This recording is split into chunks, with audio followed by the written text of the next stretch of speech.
মোবাইলে আবার বন্ধ। কালকে নতুন ব্যাটারি কিনছি, সারা রাত চার্জ দিলাম, 2 ঘন্টা চার্জ টিকে না। হায় আল্লাহ, করি কি? নো টেনশন, এক্ষুনি চলে যান নেটওয়ার্ক প্যালেসে। মোবাইলের যে কোনো সামগ্রী চোখ বন্ধ করে কিনুন, গ্যারান্টি কার্ড সহ।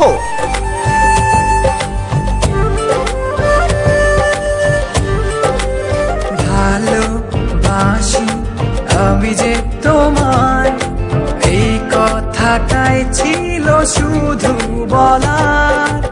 মোবাইলের যে কোনো সামগ্রীর খুচরা ও পাইকারি বিক্রয়ের একমাত্র বিশ্বস্ত প্রতিষ্ঠান নেটওয়ার্ক প্যালেস, সমবায় মোবাইল মার্কেট, কুড়িগ্রাম।